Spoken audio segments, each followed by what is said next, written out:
दोस्तों, एक बार हमारे क्लास टीचर ने सभी बच्चों से एक सवाल पूछा कि अगर एक कमरे में 6 लोग हैं और सभी लोगों ने एक दूसरे से एक बार हाथ मिलाया तो इसके टोटल कितने कॉम्बिनेशन बनेंगे। सभी लोग इसको सोचने में लग गए। काफ़ी सारे लोग इसको प्रैक्टिकली करने लगे और हम में से कई सारे लोग इसको मन में ही सॉल्व कर रहे थे। हमको काफ़ी टाइम भी लग रहा था, लेकिन जब अगले दिन टीचर ने इसको करने का तरीका बताया तो हम लोग हैरान हो गए, क्योंकि इसको सॉल्व करना कुछ सेकंड्स का ही काम था। पहली बार हम लोगों ने फैक्टोरियल्स के बारे में जाना। पहली बार हमने इनकी पावर को देखा। फैक्टोरियल्स ने हमारे लिए कैलकुलेशन को काफ़ी ज़्यादा आसान बना दिया और तब से लेके आज तक हम कई जगह फैक्टोरियल्स का यूज़ करते हुए आए हैं। बेसिकली इनका सबसे ज़्यादा यूज़ कॉम्बिनेशन में किया जाता है कि अगर किसी चीज़ को हमको अरेंज करना हो तो उसको अरेंज करने के कितने तरीके हो सकते हैं, और इसका यूज़ प्रोबेबिलिटी फाइंड करने के लिए भी किया जाता है। तो फ्रेंड्स, आज की वीडियो में हम फैक्टोरियल्स के बारे में जानेंगे कि आखिर ये क्या होते हैं, इनको कैसे फाइंड किया जाता है, और जितना आसान हम फैक्टोरियल्स को समझते हैं उतने आसान यह कंसेप्ट शायद है नहीं।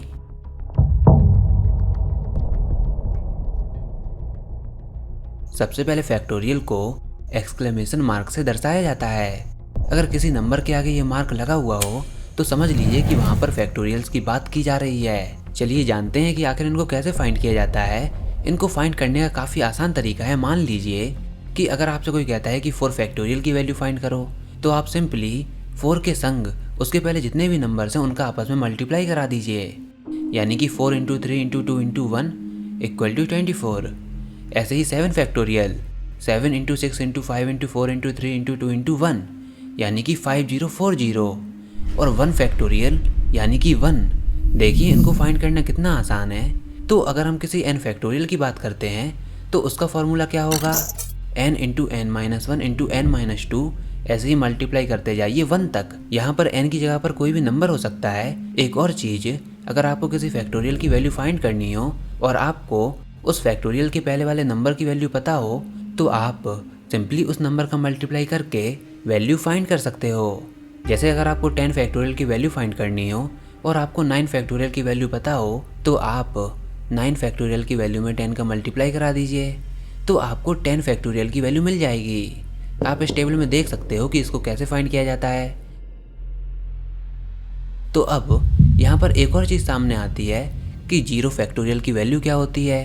0 फैक्टोरियल की वैल्यू होती है 1, लेकिन यह काफ़ी सरप्राइजिंग और काफ़ी मज़ेदार भी है कि कैसे बिना किसी नंबर का मल्टीप्लाई कराए आंसर हमको 1 मिल सकता है। तो वैसे तो इस पर एक वीडियो मैं पहले ही बना चुका हूँ, लेकिन चलिए मैं आपको यहाँ पर फिर से बताता हूँ। तो सबसे पहले आप इस टेबल को देख लीजिए कि जब आप 4 फैक्टोरियल की वैल्यू को 4 से डिवाइड करते हो तो आपको 3 फैक्टोरियल की वैल्यू मिल जाती है। तो 4 फैक्टोरियल डिवाइडेड बाई 4 = 6, और 6 इसकी वैल्यू होती है 3 फैक्टोरियल की वैल्यू। ऐसे ही 6 डिवाइड बाई 3 = 2, और 2 किसकी वैल्यू होती है 2 फैक्टोरियल की। ऐसे ही 2 डिवाइड बाई 2 = 1, और 1 किसकी वैल्यू होती है 1 फैक्टोरियल की। और जब आप 1 को 1 से डिवाइड करते हो तो वह किसकी वैल्यू होगी 0 फैक्टोरियल की। मतलब अगर आप किसी नंबर के फैक्टोरियल को उसी नंबर से डिवाइड करते हो तो आपको पिछले नंबर के फैक्टोरियल की वैल्यू मिल जाती है। तो भले ही मल्टीप्लाई करके 0 फैक्टोरियल की वैल्यू नहीं निकाली जा सकती, लेकिन इस लॉजिक के जरिए 0 फैक्टोरियल की वैल्यू कितनी होती है 1। अब हम इस लॉजिक को थोड़ा एक्सटेंड करते हैं। जैसा कि हम जान चुके हैं कि अगर हम किसी नंबर के फैक्टोरियल को उसी नंबर से डिवाइड करते हैं तो हमको पिछले फैक्टोरियल की वैल्यू मिल जाती है। तो अगर यही हम 0 फैक्टोरियल के संग करें तो क्या होगा, तो ऐसे केस में हमको -1 फैक्टोरियल की वैल्यू मिल जाएगी। तो इस तरीके से उसकी वैल्यू क्या होगी 1 डिवाइड बाई 0। और डिवीज़न बाई 0 क्या होता है अनडिफाइंड। हम 0 से डिवाइड नहीं कर सकते क्योंकि ऐसा करने पर नंबर लाइन कोलैप्स हो जाएगी। तो यहाँ से एक बात सामने आती है कि -1 फैक्टोरियल की वैल्यू कितनी होती है अनडिफाइंड, जिसको हम डिफाइन नहीं कर सकते। इसी प्रकार से -2 फैक्टोरियल की वैल्यू कितनी होती है अनडिफाइंड।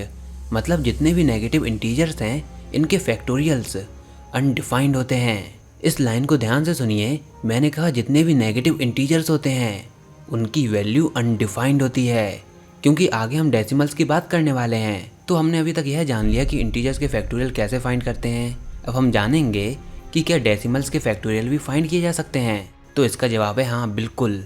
इनफैक्ट हम नेगेटिव डेसिमल फैक्टोरियल्स की वैल्यू भी फाइंड कर सकते हैं, लेकिन इनको फाइंड करने का एक अलग तरीका होता है इनको फाइंड करने के लिए हम गामा फंक्शन का यूज़ करते हैं। तो अगर आप ग्रेजुएशन कर रहे हो तो आपने गामा फंक्शंस के बारे में ज़रूर सुना होगा।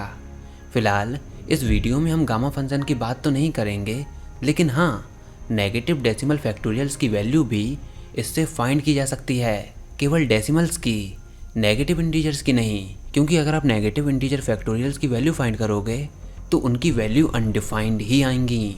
तो ऐसे ही हम लोग हाफ इंटीजर फैक्टोरियल की वैल्यू भी फाइंड कर लेते हैं। इसके लिए आप इस टेबल को देखिए तो -1/2 फैक्टोरियल की वैल्यू होती है √π। ऐसे ही 1/2 फैक्टोरियल की वैल्यू कितनी होती है? 1/2 √π। ऐसे ही आप इस टेबल को देख लीजिए। चलिए अब मैं फैक्टोरियल्स के बारे में आपको काफ़ी मज़ेदार बातें बताने वाला हूँ। तो सबसे पहले आप इस टेबल को देखिए। इसमें आप देख पा रहे होंगे कि फैक्टोरियल्स की वैल्यू कैसे इंक्रीज़ हो रही हैं। आप इसमें देख सकते हो कि ना केवल ये वैल्यूज़ इंक्रीज़ हो रही हैं बल्कि काफ़ी एक्सपोनेंशियली इंक्रीज़ हो रही हैं। आप इस ग्राफ को भी देखिए कि नंबर लाइन के राइट में इसका ग्राफ लगभग एक्सपोनेंशियल ग्राफ है और नंबर लाइन के लेफ्ट में जहाँ पर इंटीजर्स हैं वहाँ पर फैक्टोरियल्स की वैल्यू अनडिफाइंड है और डेसिमल्स के बीच में इनकी वैल्यू डिफाइंड है। इनफैक्ट राइट साइड पर एक्सपोनेंशियल ग्राफ हमको इसलिए मिलता है क्योंकि ऐसा कहा जाता है कि फैक्टोरियल्स के रेसिप्रोकल का सम हमको फंक्शन ई देता है। क्योंकि जैसा कि आप जानते हो कि e की पावर x का एक्सपेंशन क्या होता है? 1 + x/1 factorial plus x² 2 factorial plus x³ 3 factorial. तो अगर आप x की जगह पर 1 रख दो तो आपको e की वैल्यू भी मिल जाएगी। तो यहाँ से क्या बात सामने आती है कि फैक्टोरियल्स के रेसिप्रोकल का सम फंक्शन e होता है, इसलिए इसका ग्राफ e के सिमिलर है। चलिए अब मैं आपको कुछ फैक्ट्स बताता हूँ। फैक्ट नंबर 1, 10 फैक्टोरियल की वैल्यू 6 वीक के बराबर होती है सेकंड में। अगर आप यह कैलकुलेट करो कि 6 हफ्तों में कितने सेकंड होते हैं तो आप पाओगे कि उसकी वैल्यू उतनी ही है जितनी 10 फैक्टोरियल की वैल्यू होती है। आप कैलकुलेशन करके भी देख सकते हो।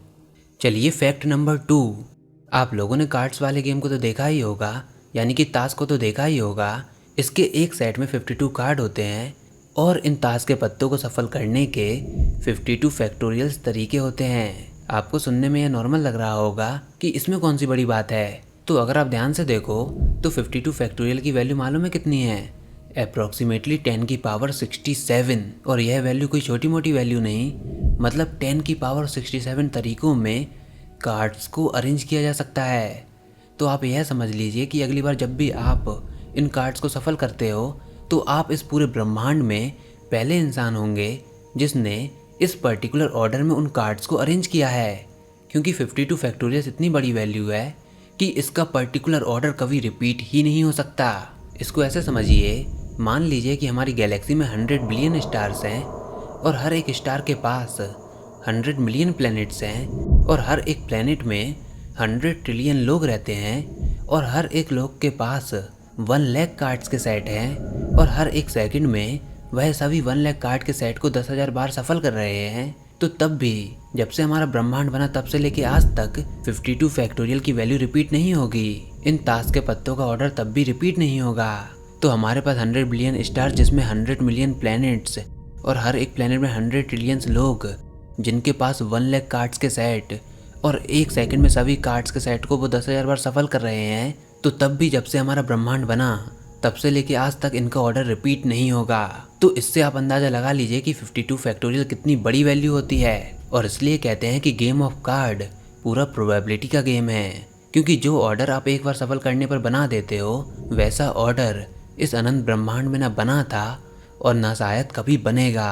तो अगली बार जब भी आप ताश के पत्तों को सफल करो तो आप यह बात जानते होंगे कि जिस पर्टिकुलर ऑर्डर में मैंने इन कार्ड्स को सफल किया वह ऑर्डर आज से पहले कभी भी किसी ने रिपीट नहीं किया। ऐसे ही फैक्ट नंबर 3, हमारे ऑब्जर्वेबल यूनिवर्स में लगभग 60 फैक्टोरियल्स एटम मौजूद हैं। 60 फैक्टोरियल की वैल्यू कितनी होती है? लगभग 10 की पावर 81। और हमारी एस्टिमेशन यह बताती है कि ऑब्जर्वेबल यूनिवर्स में 10 की पावर 78 से 10 की पावर 82 एटम्स मौजूद हैं।